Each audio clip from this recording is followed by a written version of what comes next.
Bien, buenos días. Pues sean todos bienvenidos a este evento que hemos titulado Umbrales en Tránsito sobre héroes y espacios en los videojuegos. Esta es una iniciativa que llevamos adelante desde el Centro de Investigación y Formación Humanística de la Universidad Católica Andrés Bello, pero también en alianza con el Programa de Estudios Avanzados en Humanidades Digitales, la maestría y el doctorado en filosofía de nuestra universidad. Tenemos hoy el gusto de compartir con ustedes algunos tópicos que forman parte de nuestra línea de investigación Maya, Cultura Digital y Estéticas Contemporáneas, vinculada a los estudios de la cultura digital y específicamente lo que nos convoca hoy al estudio de los videojuegos. Hoy estarán con nosotros el profesor Gustavo Lafontaine, de aquí de la Universidad Católica Andrés Bello, el profesor Antonio Pomposini, que nos acompaña desde Finlandia, y pues también estaré yo, profesora María Di Muro Pellegrino, de aquí de la Universidad Católica Andrés Bello. Excuso a la profesora Lorena Rojas Parma, que nos acompañará en breves minutos, pero ha tenido un imprevisto, eh, pero ya vendrá, ya nos acompañará. Entonces, bueno, para hoy vamos a tener tres presentaciones, tres ponencias. Iniciará el profesor Pomposini con Habitar la melancolía virtual, atmósfera y espacio en el videojuego Sable. Voy a presentar brevemente al profesor. Entonces, un segundito, aquí tengo la... Bueno, en principio Antonio es bachiller en filosofía de la Pontificia Universidad Católica del Perú. En este momento se encuentra haciendo su máster en la Universidad de Tampere en Finlandia, un máster en juegos, y su línea de investigación y sus intereses están vinculados con la filosofía de la tecnología, el posthumanismo, la estética y el juego, y también la cultura digital. Entonces, bueno, Antonio, muchísimas gracias por estar con nosotros hoy y ahora pues te cedemos la palabra. Muchas gracias. Hola María, hola Gustavo. Un gusto estar aquí con ustedes. Y yo para empezar, bueno, ahora que estamos con la conexión, espero que esto no la rompa, pero para empezar quiero probar algo peculiar. Ojalá nos funcione bien. Les quiero compartir la pantalla de un juego.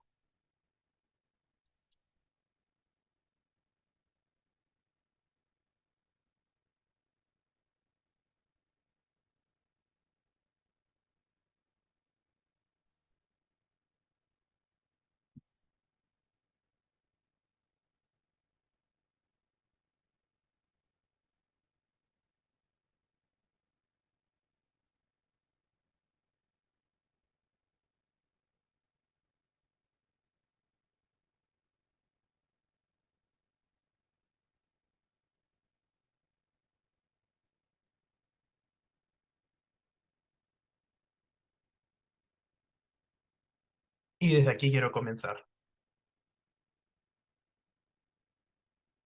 Evitar la melancolía virtual. ¿Qué hay de filosófico en los videojuegos? ¿Qué hay de filosófico en los juegos en general para tal caso? A primera vista parecen pertenecer a ámbitos radicalmente distintos. La filosofía es cosa seria, hace preguntas ontológicas, epistemológicas, éticas, que afectan nuestra comprensión del mundo, mientras que el jugar parece trivial, mero entretenimiento o diversión. Sin embargo, es en el carácter de ocio que ambos comparten donde podemos encontrar claves para entender esta relación. En oposición al negocio, o las actividades que emprendemos instrumentalmente con el objetivo de asegurar la vida, las actividades del ocio poseen un carácter autotélico, es decir, son su propio fin, se realizan por sí mismas y no por un motivo ulterior. Es en el ocio donde el ser humano explora preguntas por el sentido de su existencia, y donde crea y expresa modos de existir que configuran sus relaciones en el mundo. Mi sugerencia aquí es que lejos de ser un mero pasatiempo, el juego, como la filosofía, nos compele existencialmente, alza preguntas sobre el carácter y el sentido de nuestra existencia, nos hace reflexionar sobre quiénes somos y cómo queremos vivir. Hay una ruta filosófica que traza la significancia del juego, tan temprano como en Heráclito, quien sugiere que, enigmáticamente, Aion, el tiempo o el transcurso del mundo, es un niño que juega a los dados. Schiller señala que el impulso lúdico que corresponde al ámbito de la belleza es el espacio propio del ser humano. Es a través de esta actividad creativa que el ser humano expresa su espíritu en el mundo. Fink continúa desarrollando el concepto de juego, señalando que jugar es un acto poético, creativo, una forma de traer delante. Lo que el jugar crea es el mundo del juego, un espacio virtual que contiene el rol del jugador, las reglas del juego y el sentido de los objetos y las acciones dentro de este. Fink señala que jugamos en el mundo actual, pero ganamos acceso a un reino enigmático que es algo y sin embargo no es nada actual. Lo que la facultad de jugar señala es la dimensión humana de la virtualidad. Jugar es una actividad simbólica para Fink, generadora de mundo y de sentido. Esta dimensión virtual, sin embargo, escapa a los confines de un juego específico y tiene una significancia ontológica. Para Fink, más bien, como seres humanos, estamos siempre jugando y al hacerlo estamos creando la realidad. Ahora, hay una diferencia cuando hablamos de espacios virtuales entre virtualizar o representar virtualmente o digitalmente un espacio que ya existe o el verdadero, digamos, sentido virtual de un espacio que tiene que ver con la capacidad creativa. No basta simplemente con la representación de un espacio, sino que es necesario que haya esta apertura a la dimensión de la imaginación y la creatividad humana. Si tomamos en cuenta esta capacidad creativa e incluso transgresiva del juego, no es de sorprendernos que la figura del juego haya tomado predominancia en nuestro mundo contemporáneo. Como señalan Frankel y Krebs, los medios digitales han traído consigo un desafío a la metafísica de la presencia, que privilegia esencias y conceptos fijos, encontrando en su lugar sentido en una ontología de procesos y devenires. El videojuego resulta emblemático del desafío ontológico de los medios digitales. Si el mundo ya no sigue la ordenación divina de la razón trascendental, sino la lógica exploratoria del juego, entonces hacemos bien en preguntarnos por el potencial filosófico de los videojuegos. Así, autores como Gualeni se han preguntado por el uso de mundos virtuales para la reflexión filosófica. Gualeni explora la forma en que estos mundos virtuales, como espacios digitalmente mediados, son capaces de explorar alternativas de comprender la realidad. También explora su uso como herramientas para pensar, como diseño de experiencias y su relación con el cuerpo y como alegorías poéticas, entre otras cosas. Junto a Daniel Vela, ambos exploran la manera en que nuestro estar en el mundo virtual abre puertas a una reflexión existencial, según nuestra experiencia de subjetividad virtual y cómo ésta se relaciona con nuestra subjetividad actual y nuestro proyecto existencial. Partiendo de este carácter existencial de nuestro estar en el mundo virtual, quiero enfocarme en explorar la experiencia de habitar un lugar virtual. ¿Qué sentido tiene para nosotros la experiencia de un lugar virtual? ¿De qué forma puede afectarnos? El sentido de habitar heideggeriano será un punto de inicio útil para luego discutir teorías contemporáneas del habitar y cómo éstas pueden aplicarse a los videojuegos. Quiero detenerme en la experiencia de atmósfera en estos espacios para reflexionar sobre cómo ésta contribuye a nuestro sentido de espacio y nos afecta emocionalmente, dando tono y ánimo a nuestra forma de habitar. Finalmente quiero esbozar algunas reflexiones preliminares sobre el videojuego Sable. A mi parecer, este juego proporciona una experiencia espacial temáticamente sugerente. A través de nuestro habitar el espacio, somos invitados a reflexionar sobre una serie de cuestiones, como la naturaleza y la tecnología, el tiempo, el post-apocalipsis, la melancolía, la tradición y la cultura. Estos son atisbos de reflexiones que pienso desarrollar en el transcurso de mi tesis. Habitando mundos virtuales. Hay algo particularmente llamativo en la forma en que los videojuegos nos llevan a relacionarnos con el espacio y el movimiento. Con ello no busco decir que otros medios de expresión artística como la literatura o la pintura no sean capaces de representar espacios que nos interpelen y en los que podamos sumirnos profundamente. Lo que busco resaltar es la forma en que el videojuego, como medio, nos permite una forma de existir, movernos y ser interpelados por este espacio. Aquí, Van de Moselaer y Gualeni identifican una diferencia entre los espacios ficticios y espacios virtuales. Si bien una pintura puede sugerir relaciones espaciales y hacernos proyectar nuestra imaginación incluso más allá de los confines del cuadro, los espacios virtuales de los videojuegos nos permiten actuar y explorar como sujetos situados en el espacio.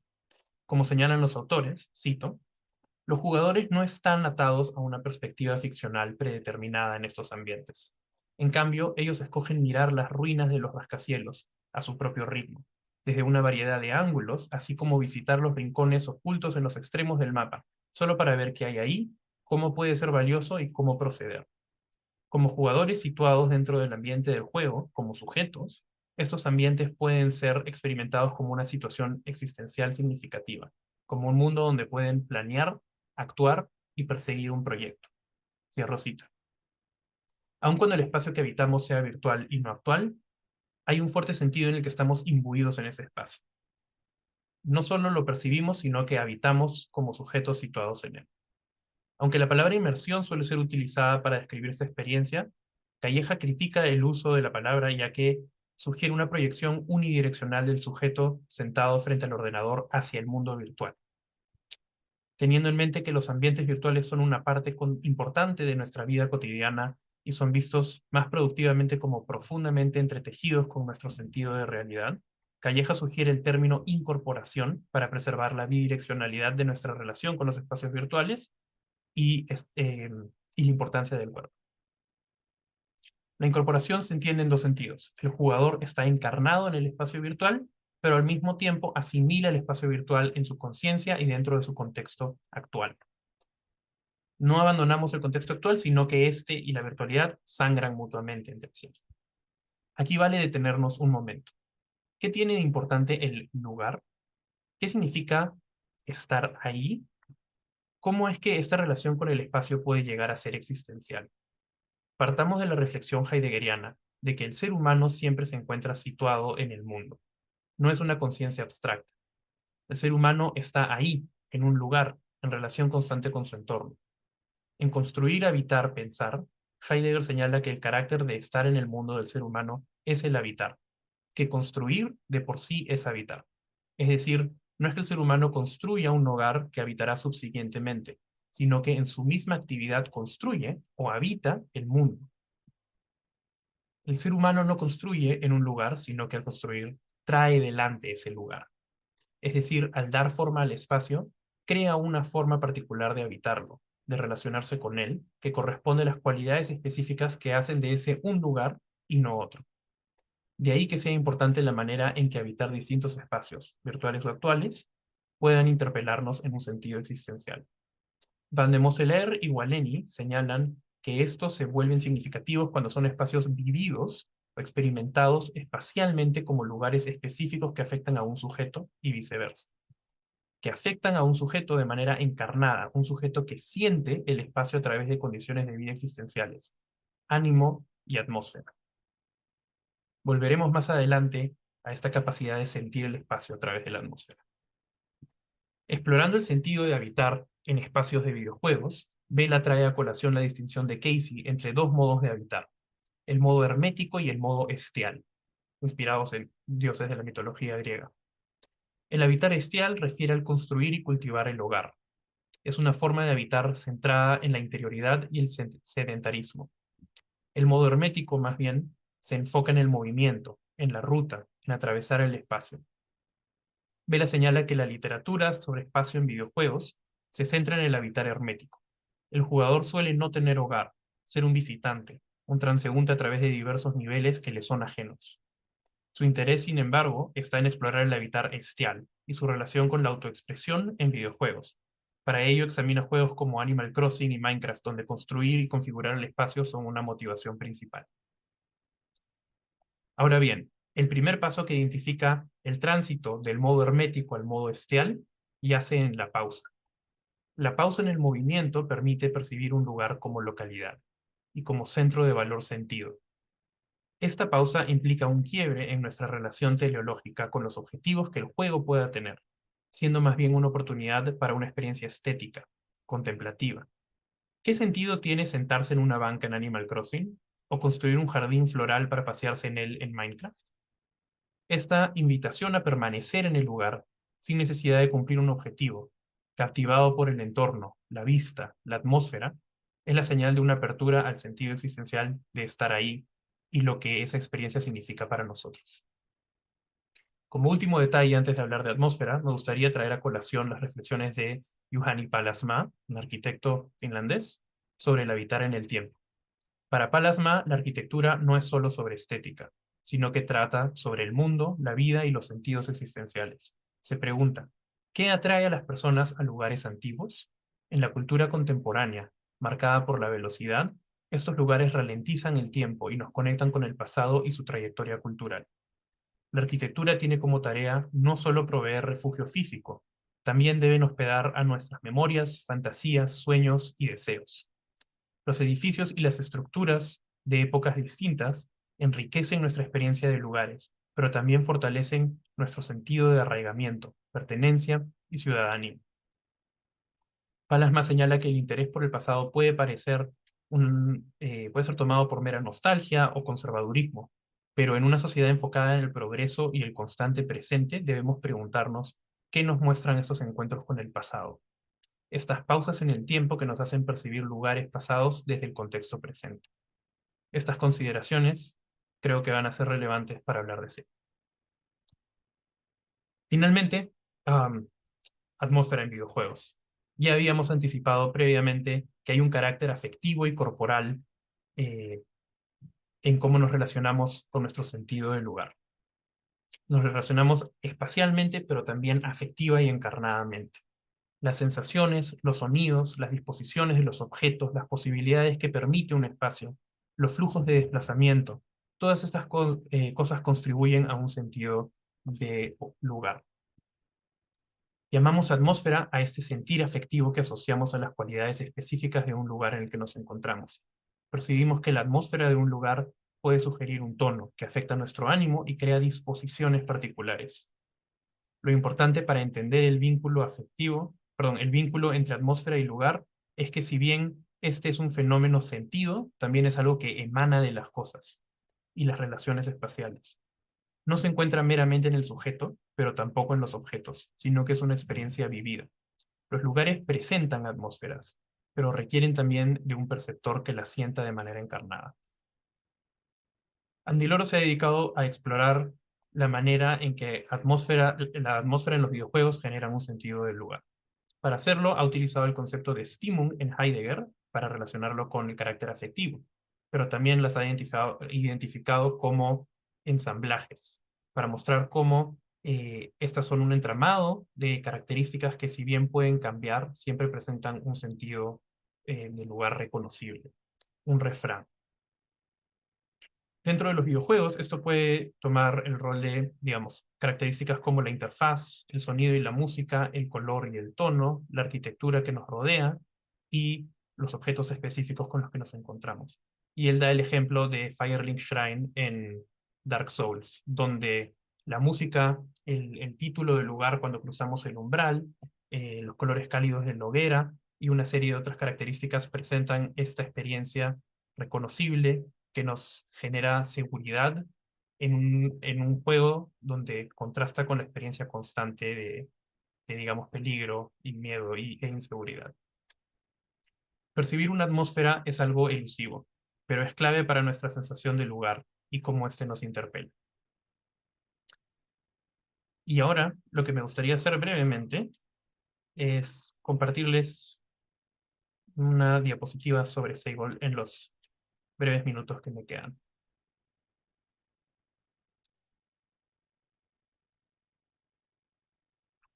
Este juego es Sable. Sable es un juego de aventura o de exploración que tiene un estilo artístico muy estilizado, muy característico en la manera en la que los trazos y los colores son usados, que eso es evocativo del arte de cómics de Moebius, por ejemplo. En el juego uno juega como Sable, que es una joven que está pasando un rito de iniciación para llegar a su mayoría de edad. El juego está situado en una región desértica que está lleno de ruinas de civilizaciones antiguas y escombros de naves espaciales que han quedado enterrados a lo largo de los siglos. Dentro del juego podemos percibir una relación constantemente tematizada entre la naturaleza, la tecnología y los seres humanos. Aunque no queda del todo claro si las personas que jugamos son seres humanos, son otra especie, no es algo que realmente se tematiza explícitamente. El juego está constantemente enfocado en palabras que se relacionan al movimiento. la persona que está pasando este rito se llama el glider, ¿no? Que está planeando. La moto que uno consigue está levitando. Drifting, que no estoy muy seguro cómo traducir al castellano. Incluso la canción temática del juego hace énfasis de esto con las letras cuando dice todo se está moviendo alrededor mío, todo se está moviendo en el tiempo. Todas estas cosas a mí me empezaron a hacer pensar en la relación con el espacio, el movimiento y el tiempo que está presentando la exploración dentro del juego Sable. Y lo que he hecho es identificar 3 tipos de espacio que se presentan en el juego que presentan características distintas o maneras distintas de habitar. Estos son el desierto abierto, asentamientos y campamentos donde hay otras personas, y ruinas o templos con tecnología olvidada. El desierto es un tipo de habitar ambiental, que tiene que ver con el medio ambiente, con la relación con la naturaleza, que presenta incluso momentos sublimes de contemplación en, digamos, perspectivas amplias y vastas como la que está en la pantalla. En campamentos encontramos un tipo de habitar social que nos compele a través de pensar quiénes somos dentro de nuestra comunidad y cómo nos relacionamos con otras comunidades, cuál es nuestro lugar dentro de este espacio social. Y finalmente, las ruinas, los templos y los escombros tecnológicos son momentos donde nos vemos interpelados por una especie de habitar el tiempo, una relación entre quién soy yo en relación con quiénes fueron los que estuvieron aquí antes, previamente. El juego en general está marcado por un carácter estético que evoca bastantes sentidos de melancolía, pero también hay un buen nivel de esperanza y de positividad en, digamos, el futuro del jugador o del personaje principal, Sable, ¿no? Y aquí yo traigo a colación un texto de Lash donde habla sobre eh, ser después del tiempo como algo que sucede en escenarios, digamos, post-apocalípticos. Y en él habla de cómo en la premodernidad nuestra relación con el tiempo tiene que ver con la tradición y con la historia, que tiene un carácter cíclico, mientras que en la modernidad este se torna lineal y enfatizado por el ser para la muerte de Heidegger, ¿no? El punto final. Em, y en el apocalipsis, donde el fin ya ha llegado y ya no queda más por hacer, lo que queda es el fin del tiempo y ser luego del tiempo. Este ser luego del tiempo tiene una mirada hacia atrás, estancada en esta melancolía entre lo que ha quedado en el pasado. Una de las cosas de las que habla es cómo la figura del flaneur, de esta persona que deambula, se vuelve interesante en este contexto. Y yo creo que eso es interesante para pensar cómo deambulamos dentro del espacio en el juego. No diría propiamente que Sable, la personaje, es un flaneur, pero diría que el jugador se encuentra en esta conciencia de flaneur, situado en parte en empatía con Sable, pero en parte en su situación actual también. Y aquí lo interesante es que el melancólico mira atrás, hacia la tradición, inventa la tradición, practica una hermenéutica del recojo. Es decir, que lo que queda es inventar nuevamente a través de los escombros de lo que ha quedado.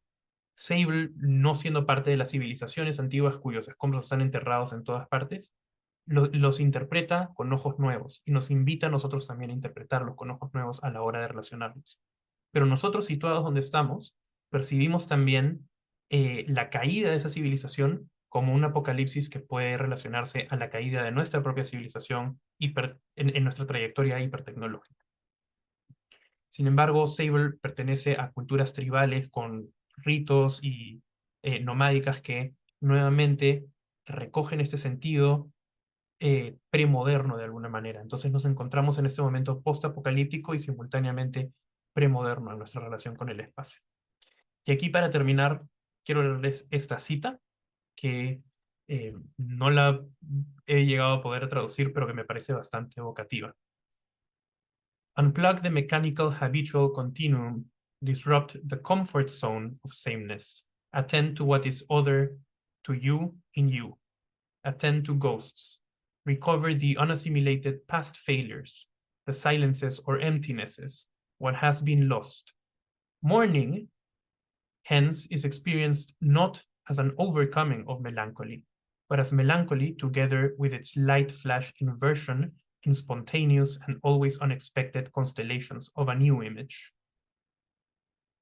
Lo que está detrás de esto es la imagen del Angelus Novus de Benjamin, ¿no? Es esta imagen del ángel de la historia que está siempre mirando al pasado, pero que no se centra solamente en reconstruir el pasado o representarlo, sino en recoger los escombros y armarlos de nuevas formas, digamos, armar esos mosaicos de nuevas maneras, reconfigurarlos en algo nuevo, en esta capacidad creativa.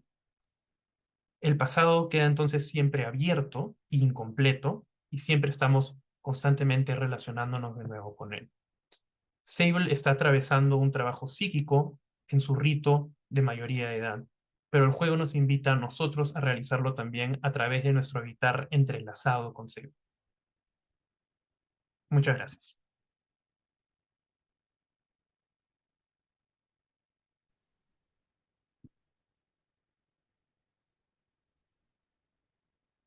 Hola Antonio, ¿cómo estás? Qué gusto Hola, hola. saludarte. ¿Qué tal, Lorena? Maravillosa tu intervención, como todas tus intervenciones. Estupendo, buenísimo.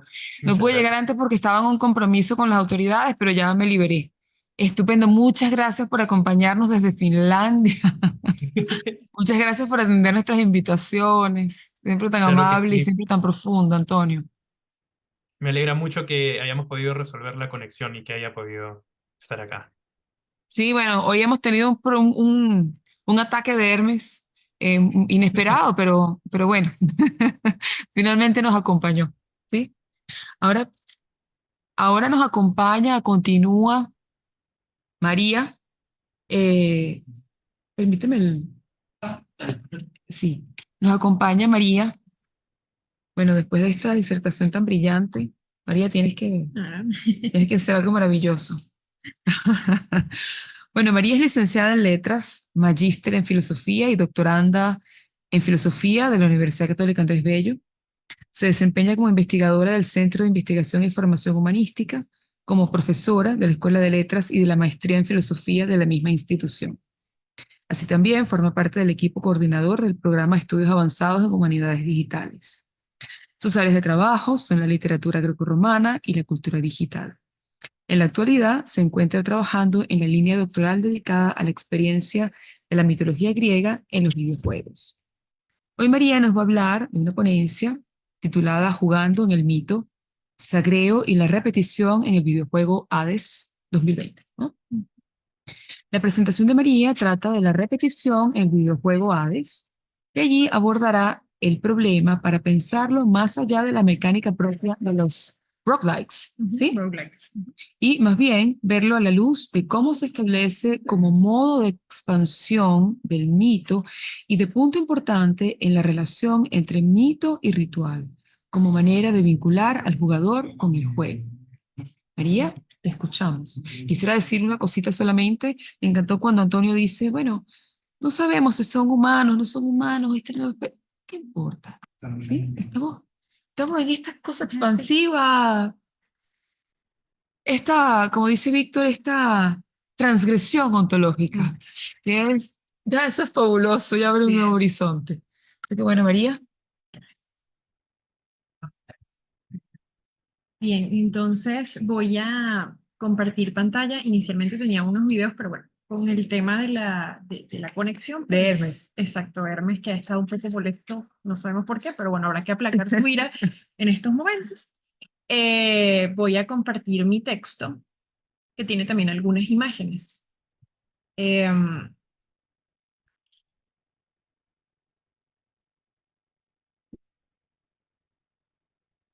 Bien, entonces mi presentación forma parte de mi investigación doctoral que estoy haciendo sobre el videojuego Hades. Y en particular allí estoy trabajando con el problema del cuerpo, de la presencia y del eros. Y en este particular, pues vamos a trabajar con el fenómeno de la repetición en este videojuego. Sin duda, la cultura clásica ha sido un tema de recurrente interés en la industria de los videojuegos.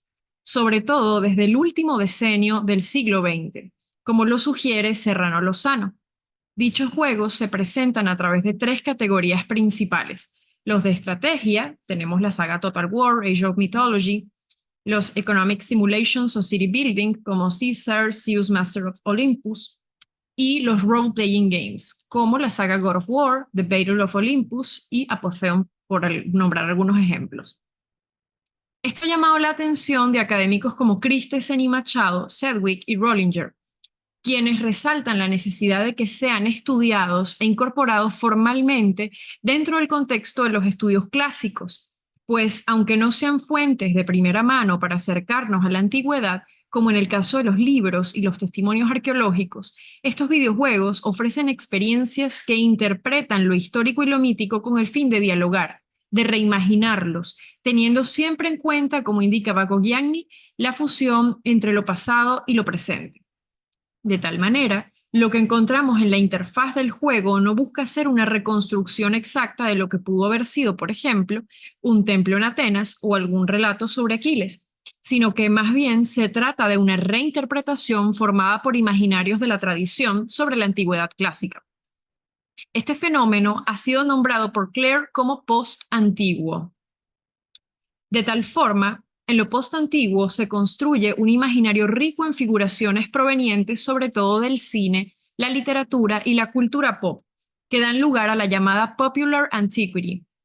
En este mismo tenor, además de videojuegos enfocados en argumentos históricos, también abundan los que tienen el foco de interés en la mitología griega y que pueden ser considerados, como lo propone Van de Waal, como fuentes mitográficas contemporáneas.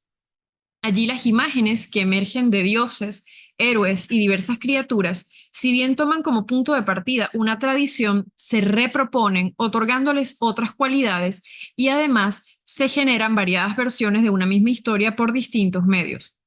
Este fenómeno, a su vez, es conocido como transmediación, que no es una novedad y que, de hecho, como indica Wolf, es inherente a la naturaleza de lo mítico. Esto me permite recordar la referencia que hacía Barthes con respecto a que lo mítico se manifiesta como un habla, que se esparce y se encuentra en diversas formas de escritura y representaciones de la contemporaneidad. Así pues, tal como acontecía en la antigüedad, también en el contexto actual, podemos decir que los mitos continúan vivos y siguen tomando distintas formas en variados medios. En el caso de los videojuegos, pues, se ha llegado a decir que los mitos no constituyen solamente una narrativa referencial que ambienta el mundo del juego, sino que estos son vividos en la interacción entre el jugador y lo jugado, llegando a considerar al jugador, en palabras de Asimov, como el performer del mito presente en el videojuego. De tal modo, podemos asumir el lugar de Jasón en The Rise of the Argonauts, de Kratos en la saga God of War o de Fénix en Immortals Phoenix Rising, ya sea para encarnar en una figura de la tradición, como en el primer caso, o para hacerlo en la de uno que no pertenece directamente, pero con el que vamos transitando por las historias de los dioses, titanes y demás criaturas. Bajo estas premisas de la presencia de lo post-antiguo en los videojuegos, así como del modo en el que los mitos de la cultura griega se transmedian y repiensan en dicho ámbito, me propongo pensar en el proceso lúdico de la repetición del viaje de Sagreo como elemento ritual en Hades de Supergiant Games. Dicho fenómeno constituye, de hecho, uno de los asuntos más característicos de este videojuego, en tanto que Sagreo debe morir y revivir constantemente para así alcanzar su objetivo principal, reencontrarse con Perséfone, su madre, y reunir nuevamente a la familia. Aquí tenemos 2 imágenes, la portada del juego y la imagen general del inframundo. El mundo mítico de Hades se define a través de 2 elementos. Primero, por la topografía del mundo del juego y segundo, por los vínculos que vamos estableciendo y que nos permiten adentrarnos en la conformación del mito. Todo ello se enlaza y cobra sentido bajo la figura de Sagreo. En principio, la geografía de Hades está constituida por el Palacio del Inframundo, las distintas estancias y calabozos que integran cada tramo del subsuelo, como el Tártaro, los Afódelos, los Campos Elíseos, el Templo de la Estigia, y por supuesto por la Tierra de los Mortales, lugar en el que se encuentra Perséfone y al que debe acudir Sagreo para reencontrarse con ella y hacer que, por fin, regrese con él a la morada del Rey de los Muertos. Pero al mismo tiempo, la forma del mundo también está en las armas infernales de Sagreo, y sus distintas posibilidades de ataque, mejora y recompensa. Asimismo, en las intervenciones de los olímpicos, de Caos y los múltiples dones de los que Sagreo se sirve para potenciar sus poderes. Asimismo, ese mundo va emergiendo en los distintos encuentros que tiene Sagreo a lo largo de su trayectoria con Sísifo, Patroclo, Eurídice, Thanatos, Dusa, Cerbero, Nix, Caronte, Hipnos, así como con las distintas criaturas que se le van sobreponiendo para obstaculizar su tránsito, tales como las Furias, la Hidra Infernal, Asterion y Teseo, y finalmente el propio Hades. No podemos dejar de lado, al mismo tiempo, la conformación de la memoria mítica que vamos construyendo en el Codex of the Underworld, que se enriquece con cada conversación. Este espacio de la interfaz resulta fundamental para conocer las historias de las distintas figuras que nos salen al paso y, a su vez, puede darnos pistas sobre las decisiones que podemos tomar a futuro, como apunta Van de Waal. Aquí tenemos la imagen de Asterion y Teseo. Por tanto, habría que decir que los trazos de lo post-antiguo en Hades, sin duda, están marcados por Sagreo, una figura del orfismo vinculada con el mito del surgimiento de la raza humana, que, como lo indican diferentes versiones, acontece a raíz de la unión de las cenizas de los titanes y del propio Sagreo. En algunas fuentes es señalado como hijo de Hades y Perséfone. Lo vemos, por ejemplo, en un fragmento del Sísifo de Esquilo, que es una obra hoy perdida. Y en otras ocasiones como de Zeus y Perséfone. Así lo vemos en Nono de Panópolis, en Diodoro Sículo, en Ovidio, Clemente de Alejandría, Calímaco, entre otros. En este caso, Supergiant Games se ha decantado por la versión que propone Esquilo. Asimismo, García Gasco Villarrubia insiste en que uno de los rasgos que define la figura de Sagreo, en todos los casos, es su condición de divinidad subterránea, y además sus estrechos vínculos con Perséfone, perfil que mantiene en el videojuego. Aquí vemos entonces la efigie de Sagreo. Del mismo modo, en el juego se dan a conocer algunas claves que caracterizan y marcan cierta distancia entre la figura de Sagreo y las distintas versiones míticas antiguas. Primero, aunque conserva su condición divina, esta se manifiesta bajo una postura fronteriza, por una parte, con el mundo de los muertos a razón de su ojo rojo, como vemos acá en la imagen, y con el mundo de los olímpicos por su ojo verde, lo que refleja las distintas relaciones y genealogías que vamos trazando con él a lo largo del juego. Por ello, se trata de un dios habitante del Hades al que le es imposible estar en la tierra más que unos instantes para luego descender nuevamente. Por otro lado, este rasgo de su doble naturaleza nos permite comprender en qué consiste su viaje, tanto por el punto de partida que está en el inframundo como por el punto de llegada fugaz, la tierra, que es donde está Perséfone. Se podría decir que la fisonomía de este avatar resulta una suerte de máscara ritual desde la que se vislumbra su destino en el juego y que presenta lo que preserva de la tradición mítica. Asimismo, vale decir que en el juego también prevalece la problemática ambigüedad entre Sagreo y Dioniso. Esto puede destacarse particularmente a razón de un encuentro entre ambos. Allí Dioniso le pide a Sagreo que le juegue una memorable broma a Orfeo, músico insigne que anima la casa de Hades. Para ello, le dice que podrían engañarlo haciéndole creer que existe una conexión entre ambos. A razón de esto, Orfeo compone el himno a Sagreo, en el que se canta el nacimiento de este, el ataque de los titanes y su posterior resurrección. Todo esto, de lo que se está dando cuenta, es un guiño a lo enunciado por la tradición y las diversas versiones de los mitos órficos que se han dado desde el siglo IV a.C., como lo vemos en los fragmentos recogidos por Bernabé, Conley y Jones. Aquí tenemos la imagen de Sagreo con los dioses. Teniendo estos elementos en cuenta, me gustaría poner el acento en el fenómeno de la repetición que acontece cada vez que han diezmado nuestros puntos vitales en una partida. Así, una vez que se acaban los desafíos a la muerte, que así se llaman en el juego, regresamos al Palacio de Hades con el objeto de emprender nuevamente la huida, pasar por los mismos lugares aunque las mazmorras y los enemigos tengan algunas variantes. Sin embargo, cada escape es distinto, pero requiere de una serie de pasos para lograr los objetivos esperados. ¿Y qué es exactamente lo que debe cambiar para avanzar? Debe ocurrir, pues, un proceso de transformación en Sagreo, no solo por los logros que va alcanzando a nivel de experiencia de combate, mejoras de armas o adquisición de bienes, sino que él mismo y por añadidura nosotros va conociendo su propia historia, se va por tanto ampliando el mito, que se enriquece con cada derrota, con cada batalla ganada contra Hades. Esto, por supuesto, nos lleva a preguntarnos si el sentido de la repetición podría considerarse como un elemento ritual más que como una mecánica lúdica. Aquí tenemos el primer encuentro con Perséfone.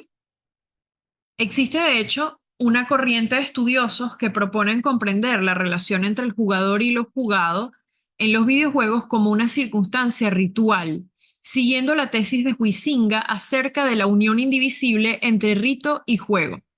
Entre estos nombres destacan los de Plate, Laycock y Bogost. Laycock, por ejemplo, sostiene que los videojuegos constituyen expresiones contemporáneas de rituales, en tanto que hacen uso de las facultades primarias de significado y producción de sentido de las comunidades humanas, por lo que crean un espacio mental único en el que los jugadores repiensan su mundo y sus yoes para crear nuevos mundos y nuevos yoes. Vale decir que Laycock, así como también lo hacen Campbell, Eliade, Leach y Rapaport, proponen la relación entre lo mítico y lo ritual, en tanto que un ritual también puede ser concebido como la representación de un mito, ya sea de una manera muy literal o de una forma extremadamente abstracta, donde las historias sagradas existen simultáneamente en el pasado y en el presente. De tal manera, al acceder al tiempo sagrado, los mitos y su vivencia en los rituales aportan una infusión de significado que renueva el mundo e incluso ofrece la posibilidad de reordenarlo, de repensarlo en el contexto de un círculo mágico, para decirlo con Laycock y Huizinga respectivamente. Pero este círculo mágico no está aislado del mundo, sino que recrea lo conocido y presenta una versión alternativa utilizando las materias primas del espacio y el tiempo. De tal modo, como sugiere Plate, los mundos religiosos son como juegos en los que el espacio y el tiempo se deforman de nuevas maneras, se modelan a partir de estándares y deseos particulares en el marco de su narrativa. Así, para decirlo con Gazzard y Peacock, al formar parte de ellos, encarnamos en un trastocamiento en el que prevalece la lógica del mito, para marcar su propia impronta temporal, relacional, espacial y de presencia. Por ello, lo ritual se da en la medida en que contribuimos a que la lógica de este mundo exista y nos involucremos con ella a través de nuestra performance. En este sentido, lo ritual acontece propiamente en el instante de la intersección en la que jugamos y somos jugados, como propone Gadamer en su teoría lúdica. Además de esto, habría que pensar en los videojuegos bajo la condición de lo ritual por varios motivos. Primero, porque figuran una formalidad basada en conductas regulares o repetitivas, y esto lo vemos en la propia secuencia de las normas y en escenas comunes del imaginario ritualístico como batallas, viajes, encuentros con sabios y adivinos, destacando la conocida ruta del viaje del héroe. Del mismo modo, la existencia de una performance más o menos invariable, y de una tipología de personajes y acciones recurrentes que en este caso suele coincidir con la figura de un héroe o también una figura central. Tercero, los rituales implican acciones y prácticas activas que tienen lugar dentro de una congregación o grupo, así como un proceso interactivo en el que el cuerpo dialoga con un ambiente estructurado, siguiendo a Rapaport y Tambia. Hades ofrece una experiencia que cumple con los tres elementos previamente sugeridos, puesto que se trata de un proceso interactivo en el que se dialoga con un ambiente estructurado y que cuenta con sus propios códigos y leyes, los del inframundo. Del mismo modo, hay dos acciones recurrentes y cuyas dinámicas son reiterativas: el combate y la huida, las principales que llevamos adelante con Sagreo. Estas están orientadas por la reconstrucción de la historia familiar de Sagreo a través de un elemento que se convierte en la clave del juego, la repetición, que integra la acción del usuario dentro de la historia. Así, como sugiere Nazim, la jugabilidad depende de cuántos intentos de escape, exitosos o fallidos, se realicen, lo que anima al jugador a intentarlo repetidamente para avanzar en la narrativa. Por ejemplo, el descubrimiento de que la madre de Sagreo no es Nyx, sino Perséfone, uno de los primeros giros de la trama, se activa después del 10º intento de escape. Por tanto, el mito se va expandiendo a través del descubrimiento de la correspondencia intercambiada en el pasado entre Hades y Perséfone, los comentarios de Nyx, los del propio Hades y asimismo de los dioses olímpicos. Además, por causa de las recompensas que vamos consiguiendo a medida que avanzamos, podemos mejorar las condiciones de las armas, la afinidad con los dioses y otras criaturas míticas, cambiar el aspecto del Palacio del Inframundo, conocer las composiciones musicales de Orfeo, reservorio de la tradición y la memoria, o desbloquear habilidades que pueden asegurar un mayor rendimiento en cada intento de escape. Tenemos entonces disposiciones diferentes con respecto a la interacción social, de espacialidad y por supuesto de presencia. En este sentido, la repetición es lo que nos permite relacionarnos con el mundo del juego y al mismo tiempo con el propio desarrollo del mito. Sin embargo, hay que tener en cuenta que no es una característica original y única de Hades, sino que se trata de un aspecto propio de los videojuegos del tipo roguelike. De hecho, tal fenómeno se conoce como permadeath, que indica la dinámica de continuas muertes y reinicios que van dándole sentido al trayecto y misión que emprende el protagonista. Esta mecánica hace que los jugadores reflexionen acerca de las decisiones tomadas sobre conformar otras estrategias y en las diferentes reformulaciones que se van generando con respecto al viaje. Así, en el caso de Hades Park, citado por Sedgwick, refiere que las repeticiones implican, además, un punto de avance en el que no siempre se ven las mismas cosas, sino que el jugador y Sagreo van encontrando mayor información, otras habilidades, beneficios y distintas figuras míticas. Ahora bien, Gatzer y Peacock sugieren que no toda repetición en un videojuego puede considerarse como ritual.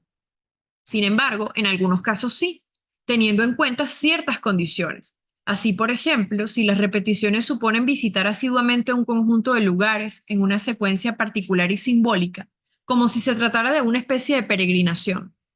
Del mismo modo, también se considera ritual cuando se está ante el manejo cuidadoso y preciso de un objeto de una manera particular, o la reunión de una serie de objetos como una combinación de ingredientes para producir una poción o un talismán. Este tipo de repetición también puede suponer la pronunciación de ciertas palabras o la realización de otros signos como una especie de hechizo o invocación. Teniendo esto en mente, ¿qué tienen en común estas posibilidades? Que en todas estas formas de repetición está implícita la lógica ritual del iniciado que aprende las reglas, que ensaya y las pone en práctica. Por lo tanto, lo ritual está en las acciones lúdicas, en el arte de invocar, convocar, transformar a través del conjuro preciso de palabras, gestos y objetos dispuestos. Lo ritual estaría, pues, en la propia disposición de apertura y participación del jugador para con la repetición como reveladora del mito. Se pasa por los mismos lugares aunque las mazmorras tengan modificaciones, porque en cada parte del trayecto los espacios se van resignificando en la medida en que el mito se va ampliando, mientras nuestra agencia va adquiriendo, como proponen Tannenbaum y Gupta, un compromiso con el significado, otorgándonos la posibilidad de avanzar como mejor lo consideremos, pero teniendo en cuenta, como afirman Junius y otros, el propio sentido del mito que vamos entrelazando, que es el de Sagreo y el de su familia. A partir de esto, dentro de la dinámica lúdica, el jugador tiene la posibilidad de intervenir en dos modos principales, o bien el llegar a las 10 victorias sobre Hades para alcanzar la propuesta inicial del juego, o más bien integrar este objetivo con el fortalecimiento de un conjunto de relaciones que le permitirán enriquecer mucho más su inmersión en la historia. Esto ocurre, por ejemplo, con el involucramiento con las historias de Aquiles y Patroclo, u Orfeo y Eurídice. La elección de fomentar estas relaciones a través de conversaciones y regalos que se pueden recolectar determina entonces la narrativa. En tal modo, Sagreo puede reparar su relación con Nyx, descubrir el alcance del agotamiento de su padre y sus afectos, también a través de otros personajes como indican Junius y Cuero. Al elegir caminos con cada partida, los jugadores ejercitan con sus decisiones un sentido de agencia, como lo proponen Zhu y otros. Por ello, como ha señalado Nazim, tener 10 partidas perfectas desde el principio dará como resultado un juego medio completo, pero 50 partidas fallidas con 10 exitosas desbloquearán una parte mucho más grande de la narrativa. Así pues, las muertes y continuas resurrecciones no se proponen como técnicas mecánicas de la permadeath, sino que más bien pasan a concebirse como estrategias narrativas e inmersivas, según Hemill. Son entonces incidencias que en el marco de la mímesis lúdica van expandiendo el horizonte del mito. Así pues, no es posible que en cada ocasión volvamos al punto de partida del mismo modo que ha ocurrido en las ocasiones o en las oportunidades anteriores, sino que se desbloquean comentarios, mantenemos ciertas recompensas como las llaves tónicas, las gemas, las piedras de oscuridad, la sangre de Titán, los recuerdos de quienes recibieron nuestro néctar, mientras que se reinician los puntos de vida, los dones otorgados por los dioses y las monedas de oro. Del mismo modo, nos vamos formando, junto con Sagreo, en el conocimiento de los enemigos a los que enfrentamos y vamos comprendiendo cuáles son los dones más provechosos que los dioses pueden ofrecernos. A su vez, cada comentario de Perséfone, al momento de reencontrarla brevemente en la Tierra, nos va dando pistas para comprender la perspectiva del conflicto familiar. Por consiguiente, siguiendo a Gazzard y Peacock, acontece en nuestra relación con Sagreo un elemento fundamental cuando se habla de lo ritual a nivel religioso y lúdico, la transformación. Aquí tenemos la típica imagen que aparece al reiniciar cada partida o cuando hemos perdido la vida, ¿no? Y el típico mensaje "There is no escape". Este punto se revela a través de la persistencia de Sagreo contrastable con un mensaje "There is no escape", que emerge cada vez que perdemos una partida. Esta afirmación implica un cierre y un inicio al mismo tiempo. Cierre porque supone que Sagreo ha dejado atrás uno de los ciclos en el trayecto y a su vez de inicio, pues marca la apertura de una nueva etapa, de otras estrategias y formas de interactuar, pero siempre con el mismo objetivo, como proponen Hemill y Morgan. Teniendo este panorama en cuenta, podemos pues dar cuenta de un ritual. Me atrevería a responder que sí, puesto que acontece la transformación de Sagreo tanto en el ámbito del combate y del escape, como también por las variaciones en su retórica. Esto se revela a través de un continuo viaje, la expansión del mundo mítico del juego, así como por nuestra integración a la narrativa del conflicto familiar como punto de resolución. Por tanto, Sagreo le va dando la forma y sentido a ese mundo, a la par que lo hace consigo mismo, como expresa Cuero. De tal modo, ese proceso continuo de morir y revivir se podría asumir como un rito de paso, en tanto que solo por medio de la repetición de este acontecimiento y de la reiteración de la misma ruta de escape que se promueve en la relación entre la batalla y el jugador, un sentido de comprensión con respecto a la narrativa mítica del juego y a su vez de la tradición. Sin ello no habría posibilidad de habitarlo. En suma, no solo ocurre una transformación en el caso de Sagreo, sino que a su vez también acontece en nosotros, que hemos ido descubriendo como unos iniciados el entramado del mito. La repetición, en fin, se considera ritual porque es una mecánica de involucramiento que nos da vida a nosotros en el mundo del juego y propiamente da forma al mito en el juego. Y aquí cerramos entonces con ese reencuentro de Hades, Perséfone y Sagreo. Muchas gracias.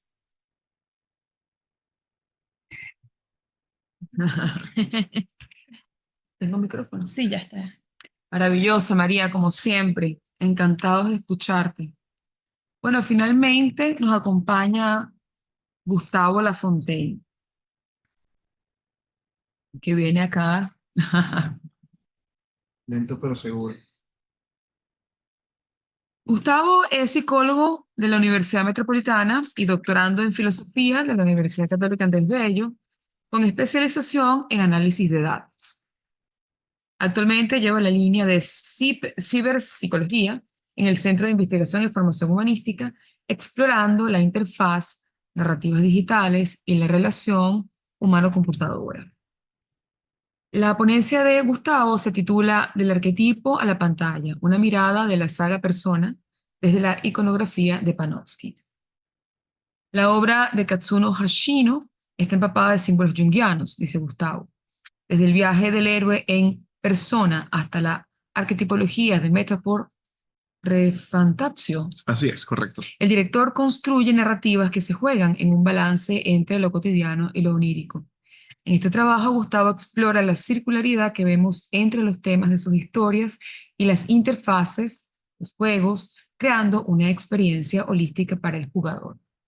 Te escuchamos, querido Gustavo. Muchísimas gracias, Lorena. Si pudiese ser tan amable, por favor, de alcanzarle la chuleta, que el tablet. ¿Cómo no? Este, Bien, muy buenos días para todos. Comienzo diciendo que este es un trabajo que está enmarcado dentro de una mirada que se llama de interfaz corporalizadas. Este es un concepto que acuña un diseñador conocido como Peter Durish y que asoma el hecho de que las interfaces de gráficas de los software de computadora, de los videojuegos, de las páginas web, no funcionan solamente a nivel racional, es decir, no son solamente alimento para el cerebro, sino que involucran todo el cuerpo y toda la experiencia del individuo. Eso es especialmente importante en los videojuegos, donde nuestra interacción a través de la interfaz, es decir, del control, del teclado, del mouse, de una manera u otra crea una dinámica de encarnación. Nosotros experimentamos de alguna manera u otra los sentimientos y las emociones de los personajes que controlamos en el juego. Aquí siempre pongo el ejemplo clásico de la gente que juega juegos de carrera y cuando está jugando tú ves que van a cruzar y cruzan con el control y con todo el cuerpo, como si eso ayudase también a maniobrar el carro, ¿no? Es un poco eso, es la idea de que cuando estamos sentados frente a la pantalla y estamos jugando, nuestro cuerpo está allí encarnado. Bien, voy a comenzar. En el año de 1984, Aya Ishinaka, economista de 31 años, escribiría una trilogía de novelas conocida como Digital Devil Story, inspirada en el horror de H.P. Lovecraft, la astronomía, el ocultismo occidental y el creciente interés por la computación. Esta novela narra la historia de un estudiante de secundaria, Akami Nakajima. Es la imagen que vemos a la izquierda en la presentación, quien utiliza un software de computadora inspirado en ciencias ocultas para invocar al demonio Loki, la imagen que tenemos en la parte de medio superior de la pantalla. El objetivo que tiene Nakajima es ordenarle al demonio que se vengue de sus abusadores, es decir, de las personas que abusaban de Nakajima. Lo que comienza como una historia de venganza se sale de control cuando Loki le exige a su invocador sacrificios humanos. Esto desencadena una serie de eventos que culminan con el descubrimiento de que el interés amoroso de Nakajima es la reencarnación de la diosa Izanami, una diosa del folclore japonés. Luego de una cruenta persecución y con la ayuda del demonio cancerbero, Nakajima derrota a Loki y Aya Ishinaka daría vida. Y con esto, Aya Ishinaka le estaría dando vida a la serie de juegos que se conoce como Megami Tensei. Siguiente lámina, por favor. Megami Tensei se puede traducir al castellano como la transmogrificación de la diosa. La serie de libros de Ishinaka y los juegos diseñados por la empresa Atlus narran historias en mundos donde las figuras mitológicas se manifiestan en el mundo material. Siguiente página, por favor. A estas criaturas se les llama en el libro original Akuma, compuesto por los kanjis Aku, que significa maldad o malo, y Ma, que significa espíritu, magia, diablo o espíritu maligno. En líneas generales, este término se usa para referirse a espíritus con intenciones dañinas u opuestas al orden natural. Por ejemplo, es el término que el cristianismo japonés utiliza para referirse a Lucifer. Siguiente. Descrito por Roberto Salvador como Pokémon con demonios, el ciclo de juego típico de la franquicia consiste en coleccionar a estas criaturas y trabajar junto a ellas en la búsqueda de un objetivo común. Esta descripción es vaga, pues resulta casi imposible enmarcar la heterogeneidad de la franquicia en tan solo unas líneas. Cada juego presenta una narrativa única en una ambientación distinta, donde el único punto común son los demonios. Aquí en pantalla vemos algunos ejemplos de algunas de las criaturas que pueden aparecer en estos juegos. Tenemos la representación de Zeus de Shin Megami Tensei V, Nessa Taisi, que es una deidad de China. Tenemos a Necronomicon, una suerte de objeto volador, ¿no? Parecido a estas imágenes de ciencia ficción de los años 50 de cómo se vería una nave alienígena, pero lleva por nombre nada más y nada menos que el libro de la muerte de H.P. Lovecraft. y finalmente a mano derecha el arcángel Gabriel. Cada uno de ellos, ¿no? Lo que nos demuestra es el enorme acervo cultural y la gran cantidad de mitos a la que acuden estos diseñadores a la hora de construir estas criaturas. Entre los temas de los juegos, entre los temas que los juegos exploran, encontramos la libertad, el gnosticismo, el misticismo, el orden, el caos, el significado de lo humano, el duelo, el colapso de la sociedad y muchos otros. Sin embargo, el día de hoy nos vamos a centrar en una línea alternativa de la saga Shin Megami Tensei llamada Persona, descrita por su director creativo, Katsura Hashino, como, pasa la página por favor. Oh, oh, oh. Ah, ups. Algo pasó con la cita. Bien, disculpen, hay un error técnico allí, pero no importa. Regresa al anterior. Este, Básicamente Katsura Hashino describe esto como una serie de juegos enfocados en las tribulaciones de los adultos jóvenes. Es decir, son historias de adolescentes que están en ese proceso de transición hacia la adultez y que se enfrentan repentinamente con la tragedia de un universo sobrenatural y una serie de eventos ligados al ocultismo que ponen a prueba no solo sus relaciones personales, sino también su ego. Ahora sí, aquí está, esta es la cita, perdón, pasa 3 adelante, porfa. Cuando Shin Megami Tensei salió, su ambientación escolar fue bien recibida, así que decidimos iniciar una nueva serie que abordará las luchas internas de los jóvenes adultos, la cual se convirtió en Revelations Persona. Todos estos juegos comparten el enfoque fundamental en el alma humana. Ese es el tema central que guía todos estos juegos. Ahora sí, pasemos a la siguiente. Enfocados en adolescentes, estos juegos exploran el doloroso viaje hacia la individuación y la transición hacia la adultez, mostrando este proceso a través del uso prominente de la simbología junguiana, incorporando conceptos como la sombra, el inconsciente colectivo y los arquetipos.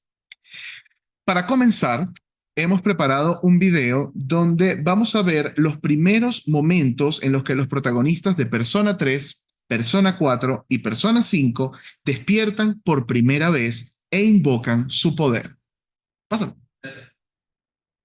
Ahí deberías tener, o exacto, le das play con el mouse.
Bien. La frase que aparece en la parte de arriba de esta lámina, en japonés se lee como Ware wa Nanji, Nanji wa Ware, tú are I, and I'm thou. Tú eres yo y yo soy tú. Es la frase que las personas le dicen a sus usuarios en el momento en que ellos despiertan. Es una voz que viene del inconsciente, un mensaje de trascendencia y de aceptar aquello que está reprimido en nosotros y que está buscando expresarse. Cada uno de estos juegos abarca una temática radicalmente distinta. Vamos a pasar a la siguiente lámina, por favor. En el juego de la izquierda, o en la imagen de la izquierda, vemos al protagonista de Persona 3. En este juego se exploran los temas de la muerte, específicamente de la muerte como finitud, pero también la muerte como cambio de estado y transformación. Por ejemplo, el concepto de Estigia y la figura de Caronte figuran prominentemente en su historia. En Persona 4, el tema central es develar, descubrir, ver lo que está oculto. Su protagonista es una suerte de detective que está tratando de descubrir una serie de asesinatos que están ocurriendo en un pequeño pueblo llamado Inaba. Adicionalmente, poco a poco, en la medida que avanza la historia, el pueblo se va quedando sumido en una profunda niebla, como si algo estuviese velando la verdad. Finalmente, en Persona 5 se explora el tema de la rebelión contra la autoridad. Como veremos más adelante, la figura del protagonista es la figura del pícaro, de aquel que trabaja desde fuera del marco de la ley. Cada uno de los juegos posee una estética respectiva que explora sus temas. Sin embargo, en todos ellos podemos rastrear una simbología común. Por ejemplo, en estas tres escenas que acabamos de ver, el protagonista experimenta lo que Jung llamaba la muerte psíquica, también conocida como la muerte del ego.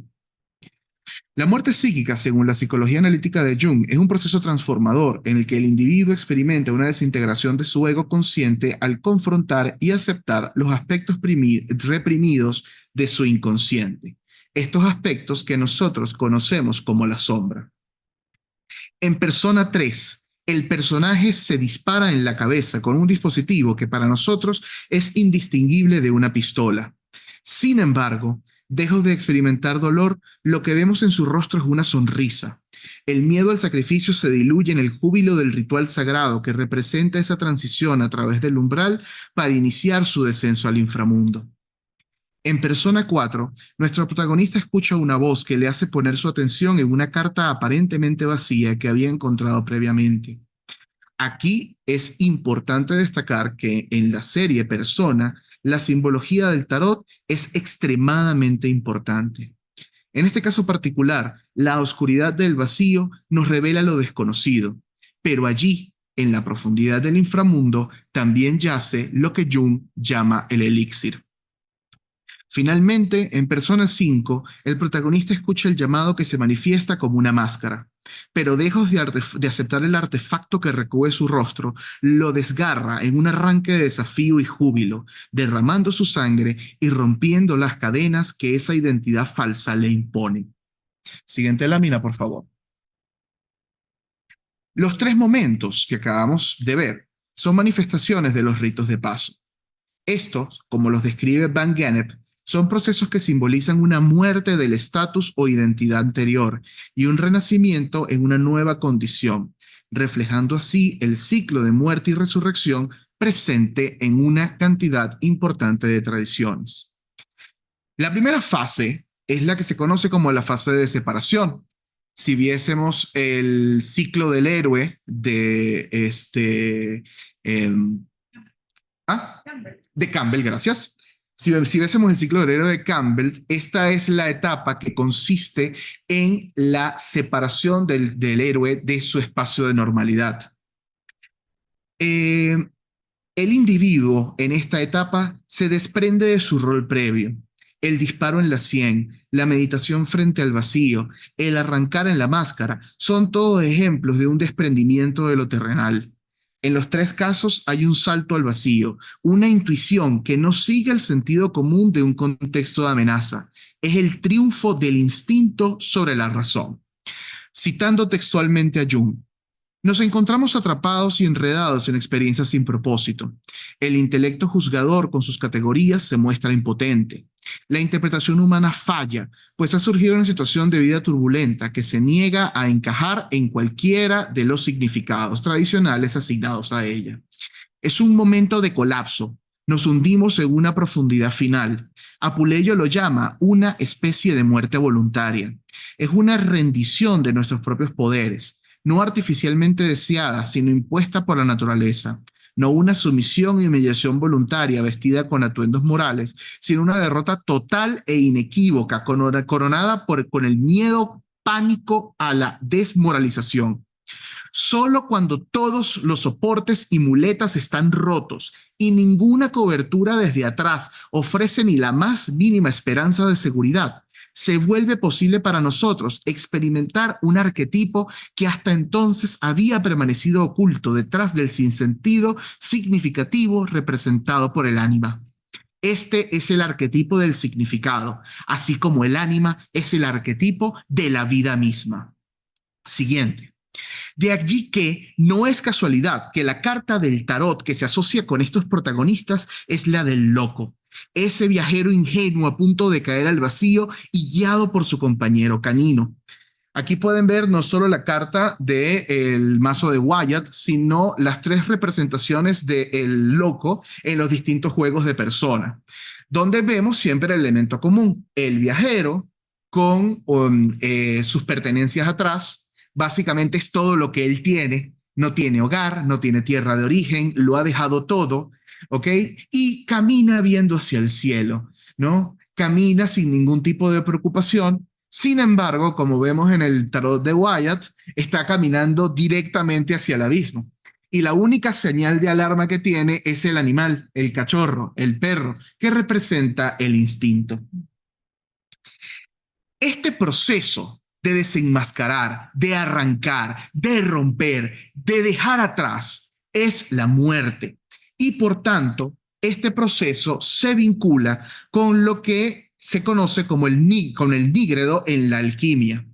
Es esa etapa que simboliza la descomposición y putrefacción necesaria para la transmutación, representando el descenso a la oscuridad interna, que aunque doloroso, es indispensable para deshacerse de las estructuras obsoletas del ego y permitir el renacimiento hacia una conciencia más integrada y auténtica. Sobre esto, una vez más, quiero citar a Jung. Un antiguo alquimista y él, un clérigo, reza: purga las horribles tinieblas de nuestra mente, enciende una luz para nuestros sentidos. El autor de esta frase debió estar experimentando la nígredo, la primera etapa de la obra, que en alquimia se sentía como melancolía y responde al encuentro con la sombra en psicología. Por lo tanto, cuando la psicoterapia moderna vuelve a encontrarse con los arquetipos activados del inconsciente colectivo, es simplemente la repetición de un fenómeno que a menudo se ha observado en momentos de gran crisis religiosa, aunque también puede ocurrir en individuos para quienes las ideas dominantes han perdido su significado. Un ejemplo de esto es el descensus ad inferos, representado en Fausto, que consciente o inconscientemente es un opus alchimicum. El problema de los opuestos invocado por la sombra juega un papel grande, de hecho decisivo en la alquimia, ya que conduce en la fase última de la obra a la unión de los opuestos en la forma arquetípica del hierosgasmos o boda química. Aquí es importante recalcar que la principal preocupación de Jung frente a la alquimia, especialmente en su obra Psicoterapia de Alquimia, es la que conocemos como la alquimia espiritual. Recordemos que habían dos tradiciones respecto a la alquimia, una dedicada a la transmutación física, que es una manera de protociencia que conduce hacia la química, pero también tenemos toda una elaboración filosófica y espiritual detrás de ello, que pensaba en los cambios de estado de la materia como una extensión o una parte también de los cambios de estados del alma. Siguiente lámina, por favor. La segunda etapa es la etapa liminal. Es un periodo de transición y transformación en el ritual de cambio. Es la etapa custodiada por el dios de los umbrales, como por ejemplo Jan. Es el lugar de la interfaz donde los mundos compatibles se encuentran. Pasemos la lámina. En El embaucador crea este mundo, travesuras, mito y arte. Haidt explora el concepto del arquetipo del trickster o el embaucador, encarnado con figuras como Hermes en la mitología griega. El autor sostiene que además de la conocida dualidad de las formas de vida apolíneas, orden-razón y dionisíaca, caos-emoción, términos popularizados por Friedrich Nietzsche, existe un tercer camino, el camino de lo hermético. El camino hermético se caracteriza por la travesura, el ingenio y el puente que conecta diferentes reinos o conceptos. Hermes, como el dios mensajero, es un transgresor de límites que facilita la comunicación y la transformación. Hyde argumenta que el papel del embaucador es esencial para sacudir las normas establecidas, fomentar la creatividad y permitir el progreso al conectar ideas dispares y promover la innovación.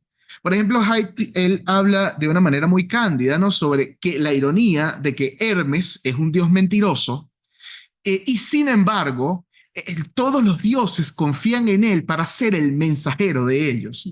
Y de hecho, de todo el panteón, Hermes es el que tiene menos rollos con el resto del panteón. Él se lleva bien con todo el mundo, es el amigo del pueblo, ¿no? Ahí hay algo interesante en esa figura del pícaro, ¿no?, que también es la figura del bufón de la corte, el tipo que podía decir las cosas como son y que tenía permiso como el rey para hacerlo y no se le podía poner la mano encima.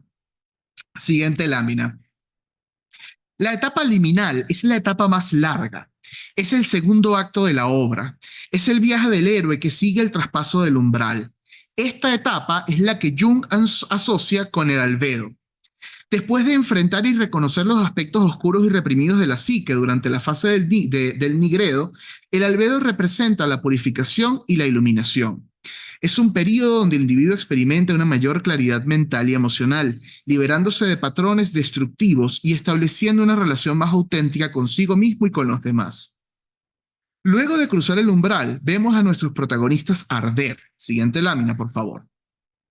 Una manifestación de energía y fuego que los arropa, que quema el ego deslastrado en una pira fúnebre y da paso al surgimiento de la fuerza que reposa en la profundidad del inconsciente. Aquí es importante recordar que en el imaginario folclórico japonés, el fuego tiene un profundo significado de purificación. Por ejemplo, el Himatsuri, Festival de Fuego, literalmente, es una celebración en donde se encienden gigantescas fogatas que tienen por objetivo espantar los malos espíritus, bendecir el espacio y quemar lo que ya pasó. A pesar de ser una fase de luz y renovación, el albedo puede presentar desafíos, como la tentación de la inflación egoica o la negación de aspectos de la sombra aún no integrados. El viaje es duro, pues toca integrar aquello que había sido reprimido. Por suerte, en esta etapa, el héroe no está solo y cuenta con la guía de los arquetipos. Siguiente, por favor. Estos arquetipos, como el ánima, el animus, el pícaro o la madre, se presentan en diversas formas para ofrecer al héroe la guía y el apoyo necesario. A través de las interacciones con estas figuras simbólicas, el héroe adquiere conocimientos, habilidades y comprensión que le permiten navegar por los desafíos de esta etapa. Estas entidades arquetípicas no solo representan aspectos externos de ayuda, sino también facetas internas del propio individuo que están siendo despertadas e integradas a su self. Sin embargo, la tentación de negar estos arquetipos, siguiente por favor, sí, siempre está presente. Como nos dice Jung, en los tiempos modernos gobernados por el empirio de la razón, los dioses han sido olvidados, reprimidos en las profundidades del inconsciente, y cuando esa energía se manifiesta, para el que no está preparado, se expresa como un demonio, como un síntoma psicológico. El arquetipo está buscando llegar un mensaje, pero nosotros somos los que debemos decidir escucharlo. Por tanto, decimos que durante este periodo el héroe se enfrenta a pruebas y obstáculos que ponen arriba en entredicho su determinación y compromiso con su transformación. Cada desafío superado es un paso más hacia la consolidación del nuevo ser. Las dificultades no son meramente externas. A menudo reflejan batallas internas contra miedos, dudas y patrones de pensamientos arraigados. Es en la superación de estos retos donde el héroe encuentra la verdadera fortaleza y resiliencia. Al navegar con éxito esta etapa, el individuo sienta las bases para alcanzar niveles más profundos de realización personal. El albedo prepara el camino hacia fases posteriores como el rubedo, que representa el avance hacia una conciencia más elevada y la integración completa de la psique, culminando en la unificación de todas las partes del ser, en el self, y la consecución de una vida más plena y consciente. Finalmente, la reincorporación, el regreso al hogar, es el júbilo del retorno, donde el individuo renace y es acogido nuevamente en la comunidad con un estatus renovado. El héroe ha logrado con éxito hacerse con el elixir y regresa triunfante. En la psicología junguiana, el elixir representa el logro final del proceso de individuación, es decir, de la construcción del sí mismo. La integración completa de la psique y la realización del self. Es el tesoro simbólico que el héroe obtiene al culminar su viaje interno, después de enfrentar y reconciliar los aspectos conscientes e inconscientes de su ser. Este elixir es una forma de sabiduría profunda y transformación personal que le permite al individuo alcanzar un estado de totalidad y armonía interna. No solo es una ganancia personal, sino también un recurso valioso que puede ser compartido con la comunidad, contribuyendo al bienestar colectivo. El elixir simboliza la culminación de la transformación, donde hemos integrado nuestra sombra, hemos reconocido y equilibrado nuestras energías opuestas, hemos superado las paradojas y hemos establecido una conexión más profunda con los arquetipos que nos conforman. Pasa a la siguiente, por favor. Sí. Los protagonistas de estos juegos y sus compañeros poseen una persona, que son estas figuras que vemos detrás de cada uno de ellos en la presentación. Estas figuras mitológicas, perdón, en Persona 3, el poder del protagonista lleva por nombre Orfeo, que es la figura que tenemos a la izquierda. Por supuesto, comparte el nombre con el bardo de Tracia. Siguiente, por favor. En las primeras horas de Persona 3, se nos presenta el protagonista como un sujeto retraído que se aísla del mundo, utilizando audífonos. Pero así como la música puede ahogar los sonidos del entorno, así como la música puede encerrarnos en la melancolía, de la misma manera que Orfeo se encierra en la melancolía después de perder a su amada, también puede anunciar nuestra llegada, revelar nuestra presencia, celebrar con júbilo nuestro retorno al mundo.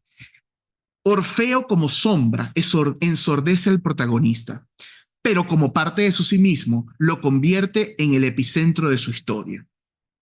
Siguiente, por favor. En Persona 4, la persona encarna a Izanagi, una deidad central en la mitología japonesa reconocida como el progenitor de las islas de Japón y de numerosas deidades, junto a su hermana y esposa Izanami que vemos en la imagen. Izanagi desempeña un papel fundamental en el mito de la creación según el shintoísmo. Simbólicamente representa la creación, la vida y la purificación.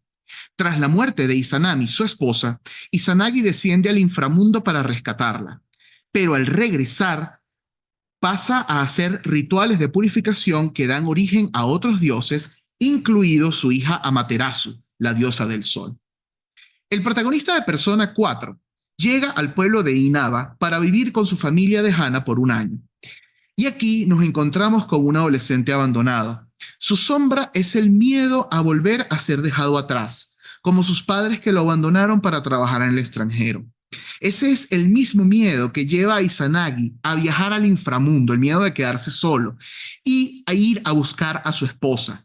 Es el miedo que lo lleva a contaminarse con la putrefacción del mundo de los muertos. Es el miedo que lo lleva a describir es el miedo que lo lleva a descubrir que la mujer que amaba se ha convertido en lo impuro. Pero Yu e Izanagi, como fuerza purificadora, ayudan a sus amigos a hacer las paces con sus conflictos internos, a reconocer sus sombras y a verse como realmente son. El Izanagi integrado a su sí mismo es el que cura y sana. Finalmente, en Persona 5, el protagonista detiene a un hombre que intentaba abusar de una mujer. Este, quien era un político de carrera, hace arrestar al protagonista, quien termina con un récord criminal. En las primeras horas de juego exploramos las consecuencias del evento y la culpa que el protagonista siente por el peso que ha puesto sobre su familia. Al aceptar su rebeldía y aceptar que ese criminal es una parte de él, el protagonista despierta a su persona, Arsène Lupin, el ladrón caballeroso de Maurice Leblanc, una figura ficticia que roba a personas que considera criminales irredimibles. Es la figura del pícaro que castiga a los que la luz de la razón no es capaz de castigar. Para finalizar, en la psicología analítica de Carl Gustav Jung, la persona es el arquetipo que representa la máscara social que un individuo presenta al mundo exterior. Es la fachada que adoptamos en nuestras interacciones sociales, compuesta por los roles, actitudes y comportamientos que asumimos para cumplir con las expectativas de la sociedad y ser aceptados por los demás. La persona es un mediador entre lo interno y el entorno social. Es quien nos ayuda a adaptarnos a las situaciones. Sin embargo, Jung hace una advertencia. La persona es cómoda. Lo que eso significa es que la máscara puede llevar a una identificación excesiva con la persona. La máscara puede llevar a una sobreidentificación con el nosotros, lo que se convierte en algo perjudicial. Nos perdemos en el rol que asumimos. Esto resulta en una vida superficial y conflictos internos, donde las fuerzas arquetípicas prisioneras empiezan a movilizar la energía psíquica en busca de su liberación. Los protagonistas de Persona son el resultado de haber superado esa identificación excesiva. Se han convertido en el Hermes que viaja libremente entre lo apolíneo y lo dionisíaco. Apolíneo, disculpen, que pueden caminar en la luz o descender al inframundo a voluntad, que han reconocido lo que está reprimido y lo han aceptado inherentemente como una parte integral de quienes son. Para cerrar, los dejo con esta frase de Jung. El mundo te preguntará quién eres, y si no lo sabes, el mundo te lo dirá. Porque para él no hay diferencia entre lo que está afuera y el inconsciente. Wow. Fabuloso. Sí, perfecto. Una pregunta. Déjenme cerrar acá para quitarla, dejar de compartir pantalla. Bueno, ahora tenemos un brevísimo espacio si alguien tiene alguna pregunta, pero brevísimo porque la sala ya está por cerrar. Bueno, yo en particular estoy muy emocionada por haber escuchado a Antonio, haber escuchado a Gustavo y compartir con ellos el panel.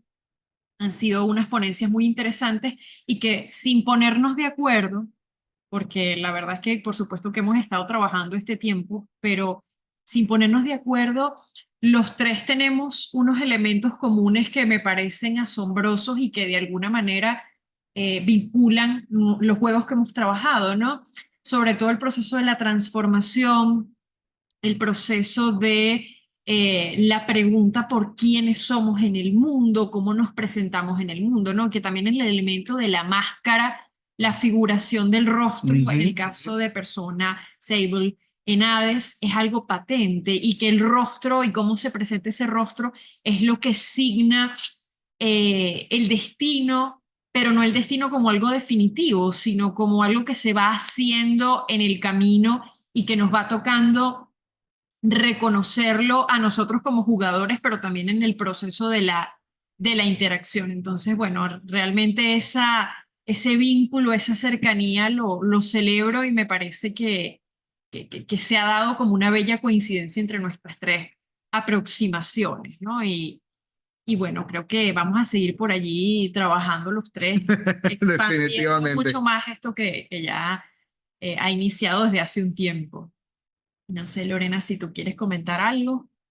A ver, acá. Sí, Acá.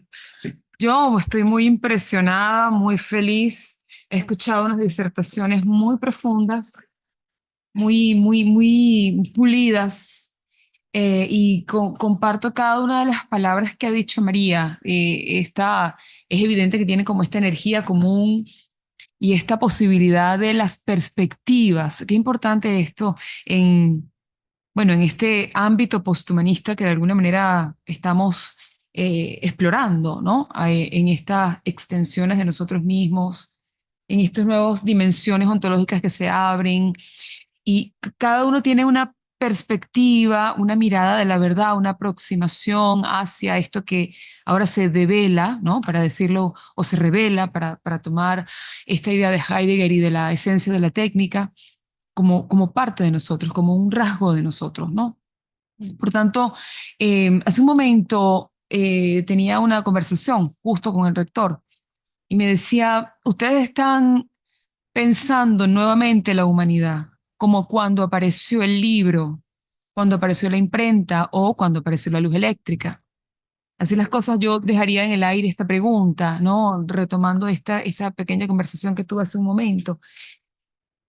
¿Cómo a alguien que nos pregunte ahora cómo entendemos la humanidad, ¿no? Con todo en el contexto del poshumanismo, cuando sabemos que estamos deconstruyendo esos bloques sustanciales heredados, ¿no? Y estamos más bien abriéndonos a la expansión, entendiendo la expansión, la interconexión tecnológica, biológica, comillas, biotecnológica, más bien, ¿no? Más bien hacia allá en fusión, sí, sin hacer quiebres, muros, distinciones, sino en apertura, en reconocer incluso que el funcionamiento de la existencia es tecnológico. Yo apunto incluso hacia allá.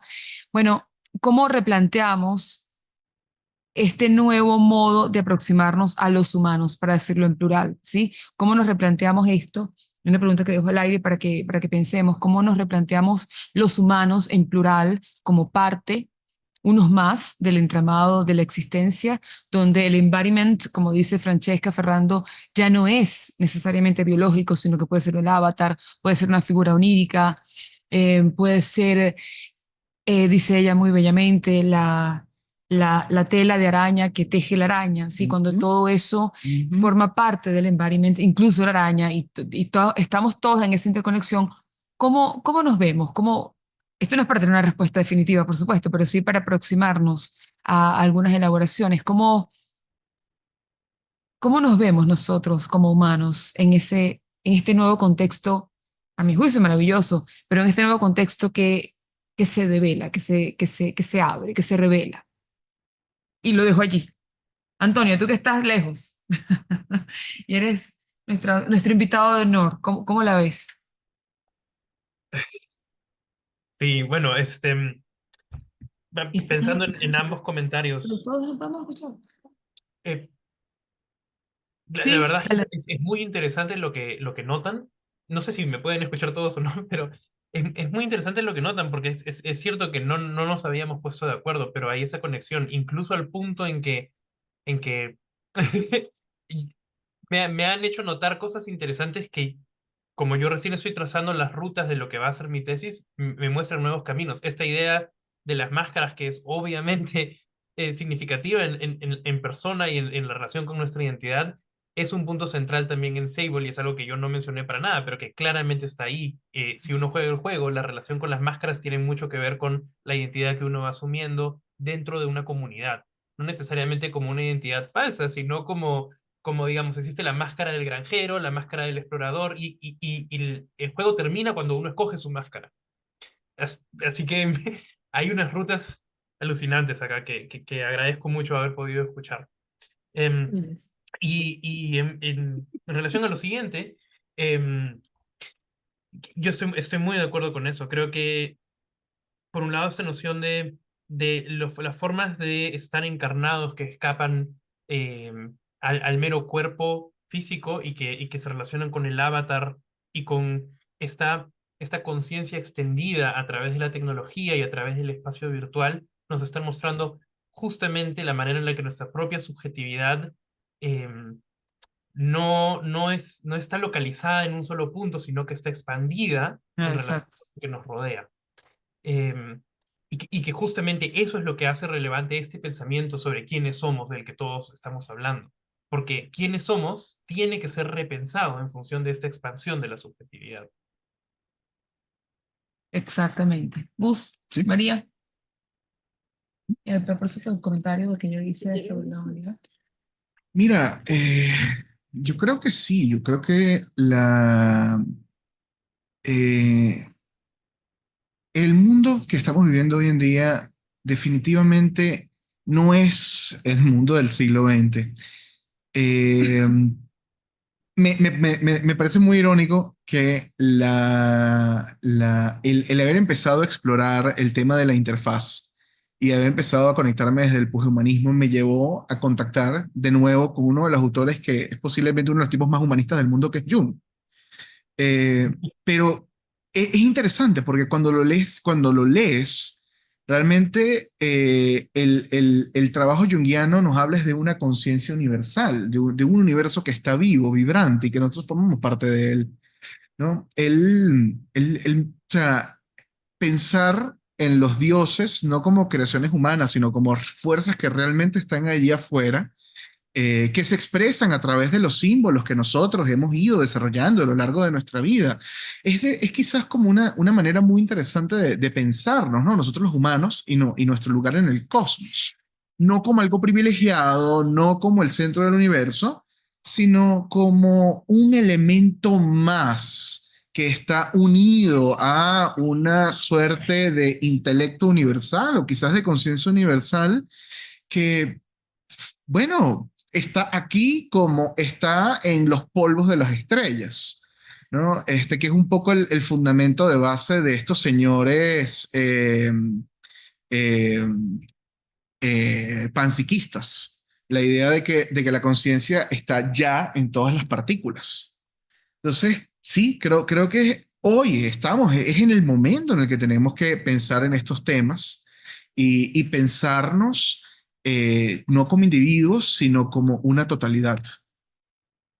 Sí, bueno, yo quisiera añadir, para no alargar demasiado, pero eh, sobre todo esta pregunta yo me la estoy haciendo desde los videojuegos, ¿no?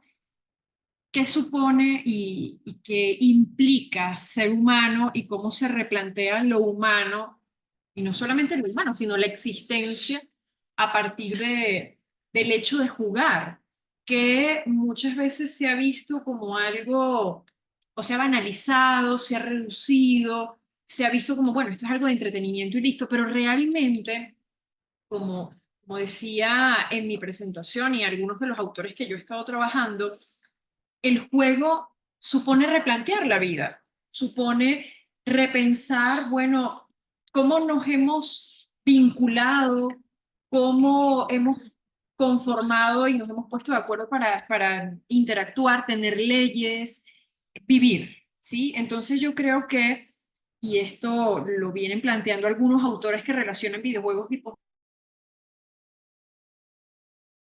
de los juegos nos permite también repensar, situarnos, que también esa es una idea muy bella que nos presentó Antonio, ¿no? Cómo nos situamos en el contexto contemporáneo, no para dar una respuesta, porque creo que si nos quedamos con la ilusión de que vamos a tener una respuesta inmediata, pues por supuesto que eso no es por allí, sino más bien para plantearnos preguntas, el jugar como un espacio donde se nos abren esas posibilidades de las preguntas, y creo que el jugar es, o el juego, es el acontecimiento filosófico por excelencia.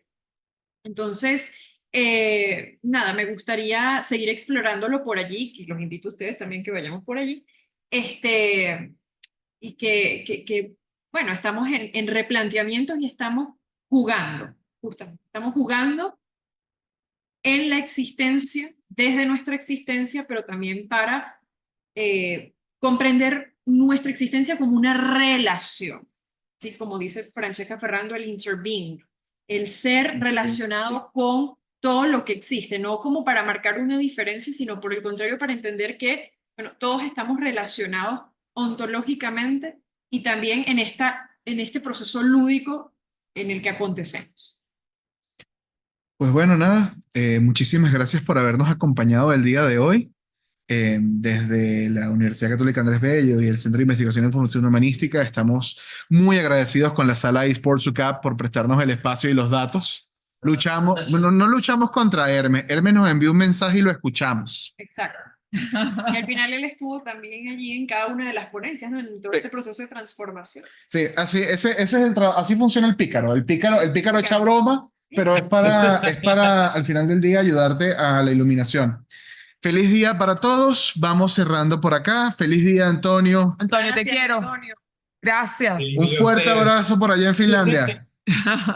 Un agrado, un placer increíble estar con ustedes de nuevo aquí. Muchas Tan gracias. Qué lindo. bueno que nos pudimos conectar. Gracias. Gracias, Antonio. Te seguiremos llamando. Y se repetirá, se repetirá. Un saludo. Cuídense. Para la grabación.